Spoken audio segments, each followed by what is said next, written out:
પણ એ તમારે છાંટ્યા પછી ઈ ઓછામાં ઓછું 20-25 દી સુધી મગફળીમાં જાવું ન હે બે દવાથી પંપ કેટલો ખર્ચો 110 રૂપિયા બે દવાની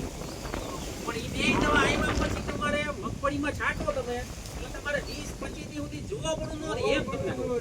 મેઈન વસ્તુ ફાઈનલ પાસ હોય એમ આ દવા સાઈડે ઈરને હટી મરે સાઈડ મરી હવે ઈ વાત કરું કે કામ લાંબુ રિઝલ્ટ મળે બરાબર હવે તો ઘણી બધી છે લાંબા રિઝલ્ટ વાળી દવા કેમ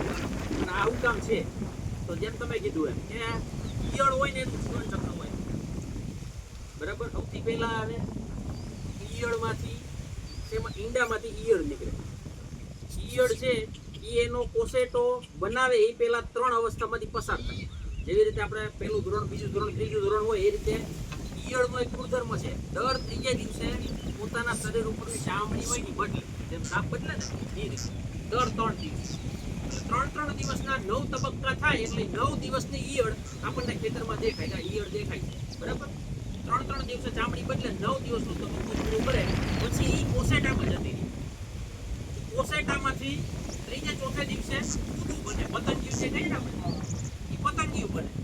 એ પતંગિયું તમારા ખેતરની અંદર શેડે બાળે બધાય રખડે નવા ઈંડા મૂકે અને એ ઈંડામાંથી ત્રીજે દિવસે ફરી પાછી ઈયળ બને સમજાય છે આ રીતે જીવન ચક્ર ચાલ્યા રાખે સમજાય છે હવે આપણે શું ટાર્ગેટ કરીએ એક જ ઈર દેખાય છે ઈર મરવી જોઈએ પણ ખાલી ઈર મરે કામ થાય નહીં શું કામ 4 તબક્કા એના છે એનું ઈંડું છે એની ઈયળની 3 અવસ્થા છે એનો કોસેટો છે અને પતંગિયાએ મૂકેલા ઈંડા ફરતી ફૂટે નહીં એટલા માટે એ 4 તબક્કા જો કંટ્રોલ થાય તો જ તમને લાંબા ગાળાનું એટલે 20 દિવસ ઉપરનું રિઝલ્ટ મળે તો આ જે પ્લેથોરા દવા છે એની અંદર 2 ઝેર છે બરાબર દવા તમે ખાઈ છે એટલે ખબર જ છે કે પ્લેથોરા મારે એટલે બીજી એકેય દવા ન મારે બરાબર એમાં 2 ઝેર છે બરાબર 2 ઝેરનું કામ અલગ અલગ પેલું ઝેર છે ને એ મસલ કોન્ટ્રાક્શન મિકેનિઝમ ઉપર કામ કરે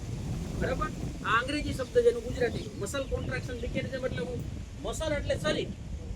કોન્ટ્રાક્શન એટલે સંકોચાઈ જવું મિકેનિઝમ એટલે પ્રક્રિયા એટલે જે 3 દિવસના 3 તબક્કા ઈયળના છે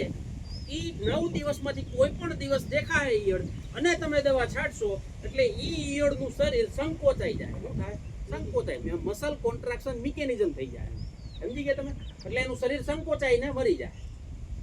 જેવું શરીરનું આ ઝેર એના શરીરમાં જાય એટલે 3જી કલાકે એનું ખાવાનું જે છે પ્રક્રિયા એ બંધ કરી દે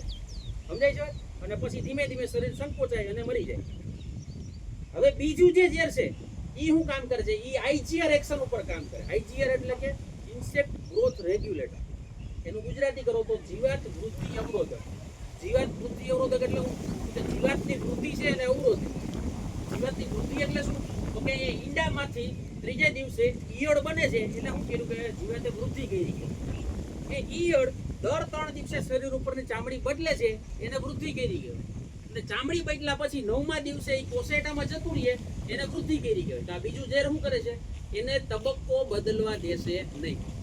જે ઈંડું હશે દવા છાંટી અને ઈંડું અવસ્થામાં જ રહેશે એને ઈયળ બનવા દેશે નહીં જે 3 દિવસની ઈયળ હશે પહેલી વખત ચામડી બદલવાની કોશિશ કરતી હશે તો એના શરીર પર કાંઈ લેયર એટલે લેયરને બ્રેક કરી દે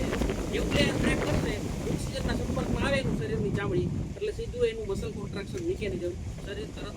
સંકોચાવાનું ચાલુ થાય સમજાય છે એટલે આ 2 ઝેર છે એ 2 ઝેર અલગ અલગ રીતે કામ કરે છે એટલે એનું જે આખી લાઈફ સાયકલ છે 14-15 દિવસની એ 15 દિવસની લાઈફ સાયકલ આખી ડિસ્ટર્બ થઈ જાય એ ડિસ્ટર્બ થાય એટલા માટે એકવાર દવા છાંટી એટલે 20 દાડા સુધી આપણે મગફળીનો પાક હોય કે સોયાબીન હોય કે કોઈ પણ હોય ખેતરમાં જવા પડશે નહીં